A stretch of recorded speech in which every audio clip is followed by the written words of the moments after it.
You know, hip-hop changing from positive to negative was not a consequence of history. It was not a circumstance of history. It was nothing that just happened on its own. It had nothing to do with the changing of the times. It had nothing to do with that. It had everything to do with the fact that there are people in this particular society who wants to see us exactly where we are. And we cannot elude that, let that point elude us. These are the facts. How do we know? 1967, Kerner Commission report on urban disorder.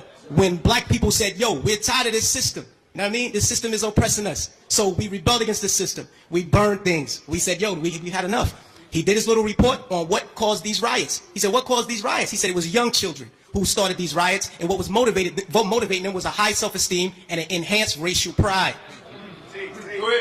He said the majority of the rioters were high school dropouts, but they had a higher political orientation than their peers who did not drop out.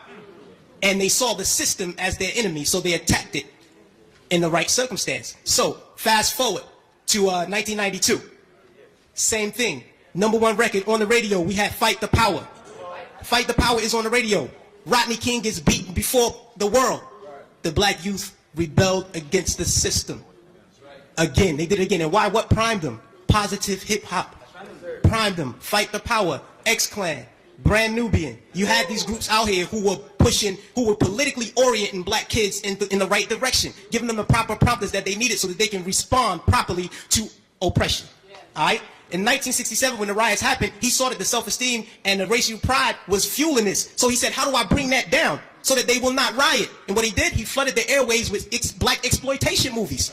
Nigga Charlie and the Return of Nigga Charlie. These were movies. Hip-hop didn't start calling people niggas. We had Shaft. We had Coffee. Black girl turned prostitute to do whatever. You know what I mean? But these black exploitation movies brought down the self-esteem and the racial pride so that the kids will not rebel against this system of oppression.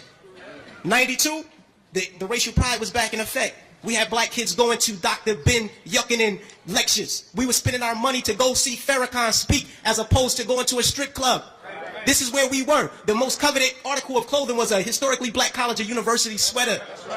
We were motivating children towards positive attitudes and lifestyles. And when Rodney King got the beating, heads responded properly.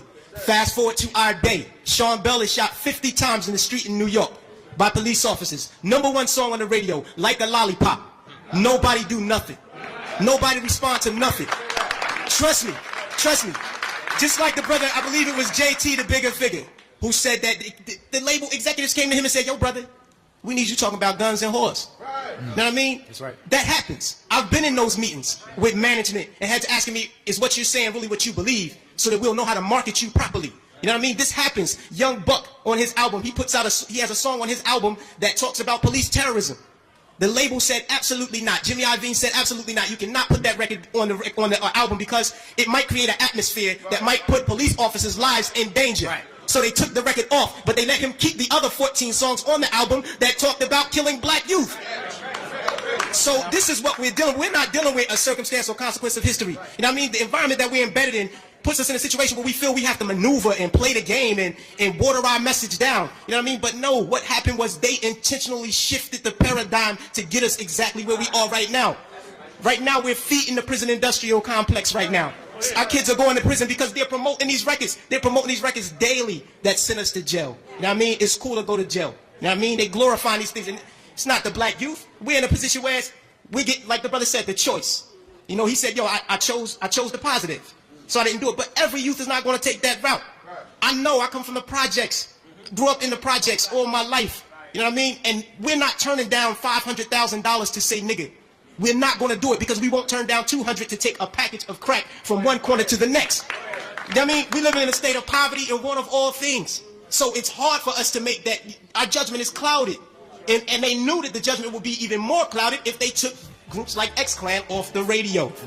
This is just what it is. And until we start to deal with the environment that's shaping the behavior, we'll never get to the next level. We have to confront that. Thanks.